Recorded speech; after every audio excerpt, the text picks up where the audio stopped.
आज हम partnership firm की बात करेंगे। इसका introduction, meaning, definition, features, merits और लिमिटेशंस।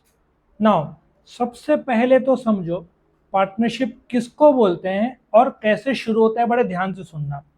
सबसे पहले हम समझेंगे कि पार्टनरशिप क्या होता है। पहले तो मिस्टर ए बी को ऑफर देता है, क्या तुम पार्टनरशिप करोगे?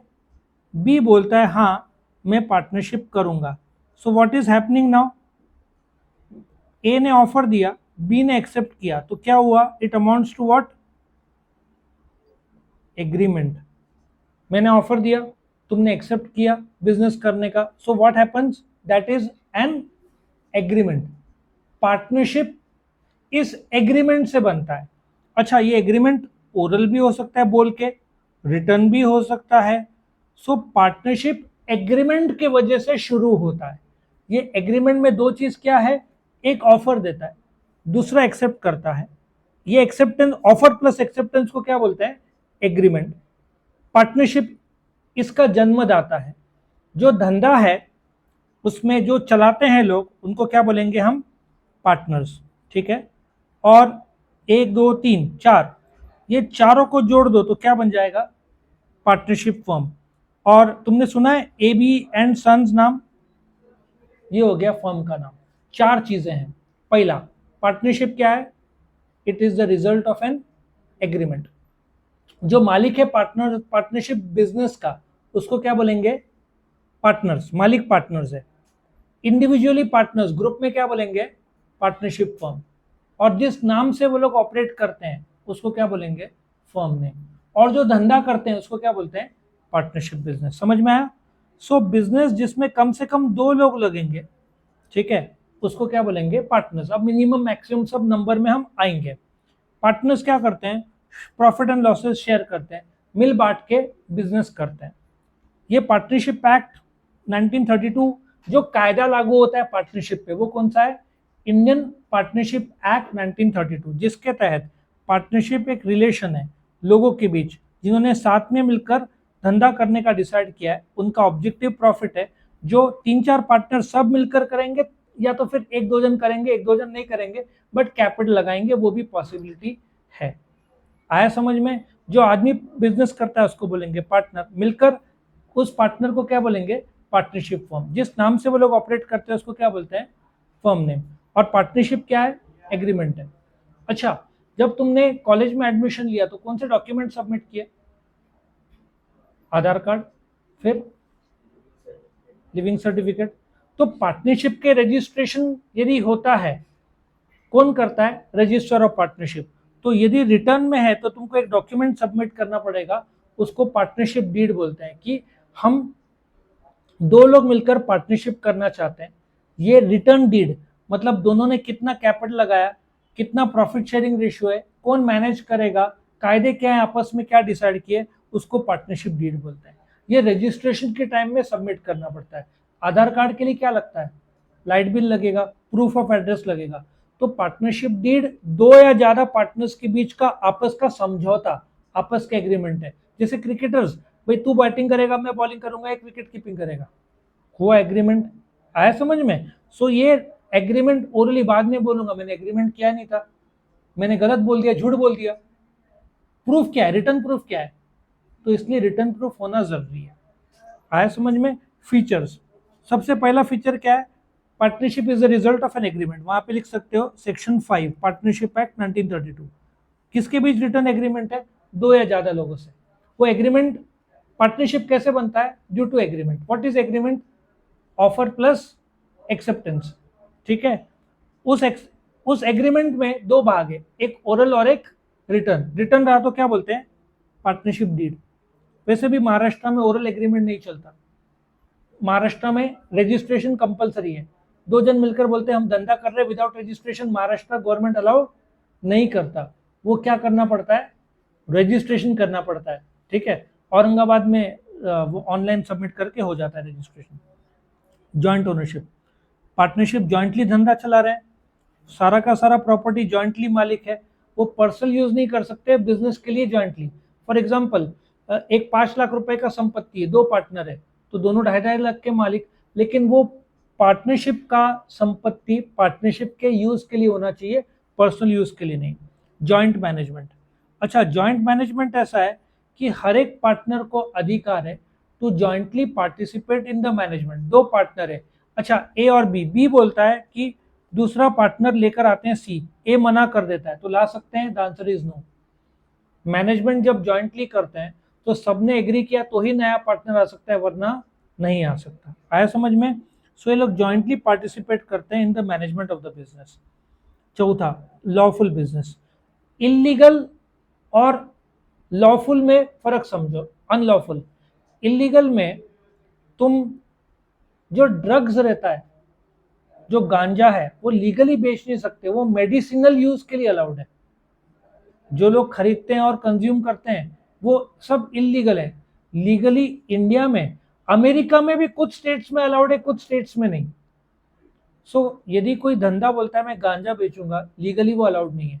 मेडिसिनल यूज विद रेस्ट्रिक्शंस वो अलाउड है, सर्टेन रेस्ट्रिक्शन, और वो भी बताता हूं कहाँ यूज होता है। मेंटल प्रॉब्लम कुछ रहा तो वहां पे मेडिसिनल गांजा रहेगा ही, मेंटल प्रॉब्लम्स में वो रहता ही है, ठीक है। सो व्हाट इज लॉफुल बिजनेस? ये इलीगल है, ठीक है। What is lawful business? मैंने एक किराना शॉप डाला, कोई प्रॉब्लम नहीं, किराना बेच रहा हूं, कोई दिक्कत नहीं। अच्छा, बीफ का बिजनेस इलीगल नहीं है, बट महाराष्ट्र में वो अनलॉफुल है, और इलीगल भी बोल सकते हैं क्योंकि महाराष्ट्र ने बैन किया है। यदि मैं फटाके का फैक्ट्री बिल्डिंग के नीचे बेच रहा हूं तो वो अनलॉफुल इलीगल है। आया समझ में? सो अनलॉफुल वो है, जैसे मैं स्मगलिंग कर रहा हूं, वो तो इलीगल हुआ, वो कैसे अलाउड करेगा गवर्नमेंट? आया समझ में? सो तुम्हारा बिजनेस लॉफुल होना चाहिए। मेडिकल के दवाइयाँ ओके, नो प्रॉब्लम। फिर किराना शॉप ओके। दारू का दुकान तो उसके लिए रजिस्ट्रेशन लो अलग से, होटल तो अलग से रजिस्ट्रेशन लो, then it becomes lawful.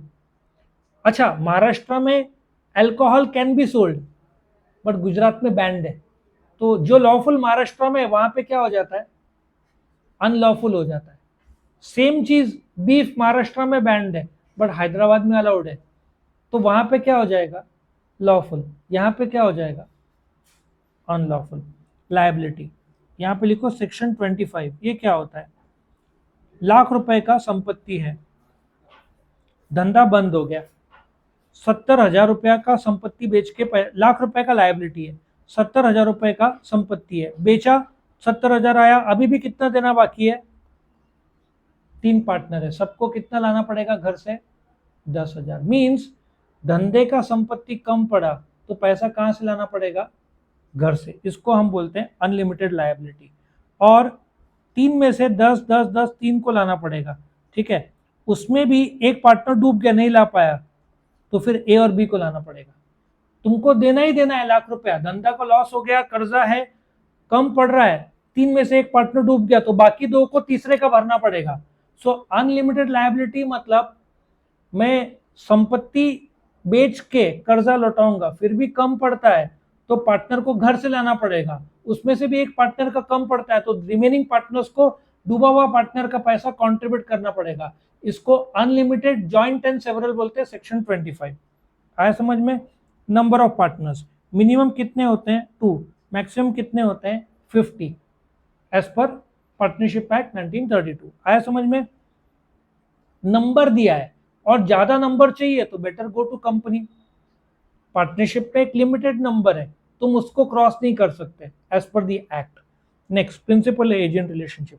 3 partners है, ए बी सी, अभी एक दूसरे के साथ सरीके हैं, जैसे साइंस का प्रिंसिपल, कॉमर्स का प्रिंसिपल, आर्ट्स के प्रिंसिपल, तीनों क्या है? सरीके हैं। कॉलेज एक ही है, 3 प्रिंसिपल है। अब एक साइंस का स्टूडेंट आता है तो किससे बात करेगा? वो साइंस के प्रिंसिपल के साथ। तो कॉमर्स और आर्ट्स के प्रिंसिपल बोलेंगे साइंस के प्रिंसिपल को तू जाके डील कर। So when you deal with outsiders तुम बन जाएंगे agent of the remaining. So A B C है, कस्टमर आता है, बी जाता है कस्टमर से मिलने, तो B becomes the agent of A and C, लेकिन विद ईच अदर वो लोग क्या है? प्रिंसिपल। विद आउटसाइडर्स वो लोग क्या है? एजेंट। यहाँ पे सेक्शन 18 पार्टनरशिप एक्ट 32 आता है। Restriction of transfer of interest, A B C तीन पार्टनर्स है, सी बोलता है मैं मेरा प्रॉफिट का हिस्सा बी को देना चाहता हूं, नहीं दे सकते, नहीं तो ए डूब जाएगा। सो ट्रांसफर ऑफ इंटरेस्ट मतलब ए बी सी तीन जन में एक अपना हिस्सा पार्टनर दूसरे को देना चाहता है, नहीं दे सकते। आया समझ में? डायरेक्टली या इनडायरेक्टली नहीं दे सकते, क्योंकि एग्रीमेंट में लिखित फॉर्म में हुआ है 33 सी बोलता है मेरा 33 में बी को दूंगा, कैसे अलाउड होगा? अलाउड नहीं है। रजिस्ट्रेशन, सबसे पहले तो महाराष्ट्र में पार्टनरशिप एक्ट 32 के तहत रजिस्ट्रेशन क्या है? कंपलसरी है। कैसे करेंगे? पार्टनरशिप डीड बना के ऑनलाइन रजिस्ट्रेशन करोगे, रिक्वायर्ड स्टैम्प ड्यूटी भरोगे, किसके पास? Register of partnership. कौन अपॉइंट करता है उसको? महाराष्ट्र गवर्नमेंट। उसके तहत क्या होता है? तुम्हारा फर्म रजिस्टर्ड होता है। महाराष्ट्र के बाहर बिना रजिस्ट्रेशन के ओरल एग्रीमेंट से तुम धंधा कर सकते हो, महाराष्ट्र में नहीं कर सकते। महाराष्ट्र में रजिस्ट्रेशन क्या है? कंपलसरी है। रजिस्ट्रेशन कौन करता है? Register of partnership. तुम रजिस्ट्रेशन के लिए ऑनलाइन अप्लाई कर सकते हो। Sharing of profit and losses, इसमें सेक्शन 13 सब सेक्शन 1 अप्लाई होता है। ये क्या है? सपोजिटली तुम लोग मिलकर पार्टनरशिप शुरू करते हो, सिर्फ 5 जन है। अच्छा, पार्टनरशिप डीड में बताना पड़ेगा ना प्रॉफिट एंड लॉस कितना है, तुमने बताया नहीं। सो जो रजिस्ट्रार है वो एज्यूम करेगा सब इक्वल पार्टनर्स है। या हो सकता है ए और बी है, ए ने ज्यादा कैपिटल डाला है तो बोलेगा मुझे 70% शेयर चाहिए, बी का 30%। तो प्रॉफिट शेयरिंग रेशियो दो पार्टनर या ज्यादा पार्टनर आपस में एग्रीमेंट करते इक्वल होगा। कुछ बोला नहीं तो ऑटोमेटिक इक्वल माना जाएगा, कुछ बोला है तो मेरा 70 तेरा 30, मेरा 60 तेरा 40, 50-50। ये रेशियो तुम लोग को डिसाइड करना है, तुम कितना रेशियो रखना चाहते हो। लॉजिक समझ में है?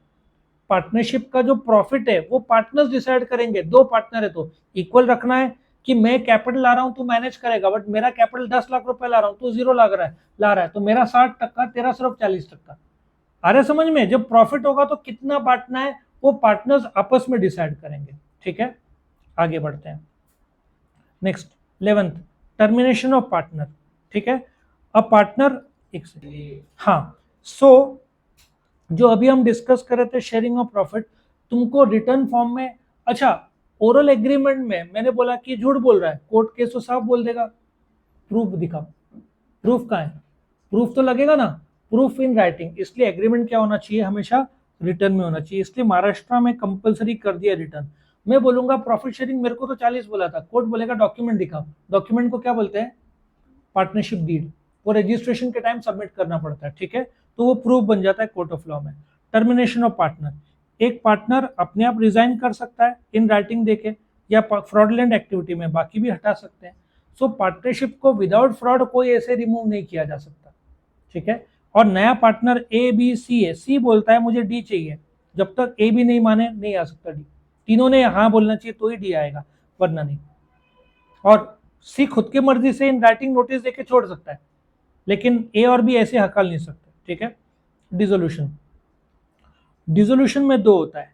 एक फर्म धंधा ही बंद कर दिया, धंधा बंद कर दिया, पार्टनर अलग हो गए सब, that is what?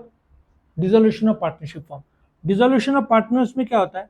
A B सी, सी छोड़ के जा रहा है तो ए और बी बिजनेस कंटिन्यू कर रहे हैं। एग्रीमेंट ओरिजिनल किसके बीच था? ए प्लस बी प्लस सी था। अब सी का एडमिशन कैंसिल हो गया, ए और बी मिलकर धंधा करेंगे, इसको डिसोल्यूशन ऑफ पार्टनरशिप बोलते हैं। धंधा ही क्लोज डाउन किया तो उसको क्या बोलते हैं? Dissolution of partnership firm. फर्क समझा? डिसोल्यूशन ऑफ पार्टनरशिप में 3 में से या हो सकता है 4 में से एक पार्टनर जा रहा है, एग्रीमेंट 4 का था वो कैंसिल हो जाएगा, धंधा चालू है, बाकी 3 लोग नया एग्रीमेंट बनाएंगे। ठीक है, धंधा चालू रखेंगे, वो सिर्फ डिसोल्यूशन ऑफ पार्टनरशिप। धंधा ही बंद कर रहे हैं तो that is called as dissolution of partnership firm. वो कब हो सकता है डिसोल्यूशन ऑफ पार्टनरशिप? डेथ हुआ, धंधा डूब गया, कोई पागल हो गया, उसके तौर पर हो सकता है। आया समझ में? Next, merits. फॉर्मेशन इजी है, क्यों इजी है? एग्रीमेंट से फॉर्म होता है। महाराष्ट्र के बाद तो ओरल एग्रीमेंट भी चलता है, मैंने ऑफर दिया दूसरे ने एक्सेप्ट किया, ओरल एग्रीमेंट से चलता है। अब मैंने तुमको एक आइडिया बताता हूँ, यही फीचर्स की मदद से क्या बना सकते हैं? Advantage disadvantage. जैसे कि लायबिलिटी अनलिमिटेड है तो डिसएडवांटेज है। ठीक है, प्रिंसिपल एजेंट एडवांटेज है, restriction on transfer of interest disadvantage है। सो वंस आपने फीचर्स अच्छा किया उसके मदद से ही आप एडवांटेज डिसएडवांटेज कर सकते हो। फॉर्मेशन इजी है, as compare to company, company का फॉर्मेशन कॉस्टली, कॉम्प्लिकेटेड, डिफिकल्ट है, इसका बहुत ईजी है। रिटर्न फॉर्म में करना है तो डीड बनाओ, ऑनलाइन सबमिट करो, 2, 5, 10 हजार में तुम्हारा हो जाएगा। कैपिटल क्या बोलोगे, सोल ट्रेडिंग के कंपैरिजन में कैपिटल ज्यादा रहेगा कम रहेगा? ज्यादा रहेगा। एक अकेला आदमी है, उसने लाया 1 लाख रुपया, 5 जन है, वो लोग कैपिटल ज्यादा लाएंगे। सो कैपिटल सोल ट्रेडिंग से ज्यादा रहेगा इनका, क्योंकि सोल ट्रेडिंग में अकेला आदमी है तो कम रहेगा। Business secrecy, partnership accounts print करके गवर्नमेंट को सबमिट करेंगे, डिपार्टमेंट को सबमिट करेंगे, तो पब्लिक को पता नहीं चलता, तो सीक्रेसी पूरे तरीके से मेंटेन्ड रहेगा। लॉजिक समझ में आ रहा है सबको? Continued existence, the partnership can have continued existence. Actually logic क्या है, 5 पार्टनर है, एक की डेथ हो गई, तो बाकी 4 लोग पार्टनरशिप क्या करेंगे, कंटिन्यू करेंगे, बस एग्रीमेंट नया बनाना पड़ेगा, क्योंकि एग्रीमेंट 5 के बीच था, एक ने छोड़ दिया या डेथ हो गई, तो अभी नया एग्रीमेंट कितने लोग के बीच बनेगा? 4 लोग के बीच में। सो इनका एग्जिस्टेंस, लेकिन सोल ट्रेडर है, एक की डेथ हो गई, धंधा क्या हो जाएगा, बंद हो जाएगा। फ्लेक्सिबिलिटी, अब पार्टनर्स है, कंप्यूटर का बिजनेस था वो चेंज करके मोबाइल का किया, तो फ्लेक्सिबिलिटी काफी रहता है, सबने एग्री किया तो तुम बिजनेस में फ्लेक्सिबिलिटी ला सकते हो। डिसीजन मेकिंग क्विक होगा क्योंकि लिमिटेड नंबर ऑफ पार्टनर्स है, बट इसमें डिले भी बोल सकते हो, बिकॉज 4-5 पार्टनर में सहमति नहीं बनी तो क्या होता है, डिले। अच्छा, उसको क्या बोलना, डिले इन डिसीजन मेकिंग, और यहाँ पे क्या हो जाएगा, एडवांटेज। सो एक ही पॉइंट के 2 रूप हो जाएंगे। अच्छा, कैपिटल एडवांटेज है सोल ट्रेडिंग से ज्यादा, डिसएडवांटेज है कंपनी से कम। लॉजिक समझ में आया? तुम वही पॉइंट को मेरिट भी बना सकते हो और वही पॉइंट का दूसरा रूप को डिमेरिट बन सकता है। एफर्ट रिवॉर्ड रिलेशनशिप, जिसको हम डायरेक्ट मोटिवेशन बोलेंगे, रहेगा कि नहीं रहेगा? सोल ट्रेडिंग में मैंने 8 घंटा मेहनत किया, जितना कमाया मेरा, पार्टनरशिप में 8 घंटा काम किया, 1000 रुपए कमाया, बट 500 पार्टनर को देना पड़ेगा, तो मेरा मोटिवेशन बढ़ेगा क्या कम होगा? कम होगा, क्योंकि सोल ट्रेडर रहा तो मेरा प्रॉफिट मेरा, इन पार्टनरशिप मुझे बांटना पड़ेगा, तो एफर्ट रिवॉर्ड रिलेशनशिप नहीं रहता है, इसलिए डायरेक्ट मोटिवेशन कम रहता है। गुडविल, गुडविल का जो वैल्यूएशन है, धंधे का जो ब्रांड है, नाम है, ठीक है, गुडविल काफी हद तक असर होता है ड्यू टू तुम कैसा धंधा करते हो, तुम्हारा एथिकल कैसा है। नया पार्टनर रहा तो तुम्हारा धंधे का नाम है, जैसे एक होटल है बहुत अच्छा चल रहा है, बट तुमको एक और होटल डालना है, पैसा कम पड़ रहा है, नया पार्टनर को तुम लेकर आते हो, कोई मिसल पाव फेमस हो गया, तो तुम उसको बोलते हो कि हमने 10-10 लाख रुपए लाया, तो 10 लाख रुपए देगा, प्लस हमारा हमने जो नाम क्रिएट किया उसका 8 लाख एक्स्ट्रा देगा, तो गुडविल। तो नए पार्टनर से तुम कैपिटल के अलावा क्या ले सकते हो, पैसा, ब्रांड जो तुमने 5 साल चलाया बनाया, उसको तो 5 साल मेहनत नहीं लगा, तुमने 5 साल बचाए ना उसके, तो तुम एक्स्ट्रा पैसा ले सकते हो, जिसको हम क्या बोलते हैं, गुडविल। अब demerits, problem of continuity, A B C 3 partner थे, तीनों के बीच एग्रीमेंट था, सी की डेथ हो गई, एग्रीमेंट तीनों का कैंसिल हुआ, ए और बी बचे, दोनों को नया एग्रीमेंट करना पड़ेगा, हो सकता है वो लोग ने धंधा ही बंद कर दिया। सो कंटिन्यूटी असर होता है due to admission of partner, death of partner, insolvency of partner, या जो भी कारण से फर्क तो पड़ता ही है। एब्सेंस ऑफ लीगल स्टेटस, वापिस से ए बी सी ये तीनों का फर्म है, नाम है एबीसी एंड ब्रदर्स, तुमने केस कर दिया एबीसी ब्रदर्स पर, इसका मतलब ए बी और सी पर भी केस होता है। पार्टनरशिप धंधा और पार्टनर्स को कायदा अलग नहीं रखता, सेपरेट लीगल स्टेटस उनका है नहीं है, तो नो सेपरेट लीगल स्टेटस बोला तो भी चलता है, क्योंकि पार्टनर्स और पार्टनरशिप का धंधा कानून एक ही मानता है। धंधे पर केस हुआ मतलब पार्टनर्स पर केस हुआ, कंपनी में केस हुआ तो जो कंपनी के मालिक के शेयर होल्डर्स उन पर केस नहीं होता, ये बड़ा फर्क है। डिस्प्यूट, अभी देखो एबीसी पार्टनर है, झगड़ा हो गया, तीनों अलग हो गए, कितने सारे नासिक में कंप्यूटर बिजनेस है, ठीक है, पार्टनर थे, एक बिजनेस, झगड़ा हो गया, अलग हो गए, दोनों ने अलग डाल दिया, तीनों ने अलग डाल दिया, डिस्प्यूट की वजह से धंधा बंद भी कई बार हो जाता है। Non transferability of interest, A B C partners है, सी अपना हिस्सा बी को देना चाहता है, दे सकता है, नहीं दे सकता, अलाउड नहीं है as per the partnership act. Limitation of number of partners, maximum कितने पार्टनर्स है, 50, उससे ज्यादा चाहिए तो तुम कर नहीं सकते, ज्यादा चाहिए तो तुम कहाँ चले जाओगे, कंपनी की ओर जाओ, कोई दूसरा कमर्शियल ऑर्गेनाइजेशन की तरफ जाओ। Difficulty in admission of partner, A B C D partner है, डी बोलता है ई को लाते हैं, जब तक ए बी सी हाँ नहीं बोलते नहीं ला सकते, सबको एग्री करना पड़ेगा। अनलिमिटेड लायबिलिटी मैंने ऑलरेडी बताया, तुम्हारा 1,30,000 का लायबिलिटी है, संपत्ति बेचा 1 लाख रुपया ही आया, 30,000 कम पड़ रहा है, वो किसको लाना पड़ेगा? पार्टनर्स को। कहां से लाना पड़ेगा? घर से। इसको अनलिमिटेड लायबिलिटी बोलते हैं। Risk of implied authority, A B C partner है, एक कस्टमर आता है डी, सी जाकर डील फाइनलाइज करता है बट 50% डिस्काउंट देता है, ए बी बोलते हैं क्यों दिया, दे दिया तो दे दिया, ए बी को मानना पड़ेगा। सी ने गलत भी डील कर दिया तो ए बी पे लागू होता है, इसको रिस्क ऑफ इम्प्लाइड अथॉरिटी बोलता है। तुमने ताकत दिया कस्टमर से बात करने का, लेकिन वो जो डील करेगा वो बाकी पार्टनर्स पे कंपलसरी लागू हो सकता होता है, बाकी हो सकता है नहीं होगा, ए और बी बाद में नहीं बोल सकते डील कैंसिल कर रहा है, साइन हो गया ना, तो C on behalf of A and B जो डील करता है वो पूरे फर्म पे लागू होगा। और लिमिटेड कैपिटल, एडवांटेज है large capital of sole trader, disadvantage है large limited capital as compare to company. Capital limited ही रहेगा ना, 4, 5, 10, 50 जन है, रिलायंस में 35 लाख शेयर होल्डर्स है, तो कैपिटल किसका ज्यादा रहेगा? कंपनी का रहेगा। प्रॉब्लम ऑफ सीक्रेसी, अकाउंट छाप बोलते हैं ना, छाप के पब्लिक को नहीं दिखाया तो सीक्रेसी मेंटेन रहता है, बट पार्टनर्स को पूरा पता रहता है क्या चल रहा है। और बाई चांस कॉर्पोरेटर्स इस सबको मिल गया अकाउंट, तो बेनिफिट वो लोग उठा लेंगे। हालांकि ये इतना वैलिड पॉइंट नहीं है, क्योंकि अकाउंट छाप के पब्लिक को नहीं दिखाया जाता है, तुमको कोई भी पार्टनरशिप का प्रॉफिट नहीं पता चलेगा। सोल ट्रेडिंग, एचईएफ और पार्टनरशिप का प्रॉफिट पब्लिक नहीं होता, क्योंकि वो सिर्फ इनकम टैक्स डिपार्टमेंट में जाता है। कंपनी और कोऑपरेटिव का पब्लिक में जाता है, कंपनी का शेयर बाजार में जाता है, पब्लिक लिमिटेड का। सो रिलायंस ने 10,000 करोड़ कमाया, पता चल जाता है। पटेल किराना शॉप ने कितना कमाया नहीं पता चलता, क्योंकि वो सिर्फ इनकम टैक्स डिपार्टमेंट को मालूम है और वो लोग पब्लिक नहीं करते वो रिकॉर्ड। तो ये था तुम्हारा पार्टनरशिप फर्म का फीचर्स, मेरिट्स और लिमिटेशंस। तो यहाँ पे ये खत्म होता है।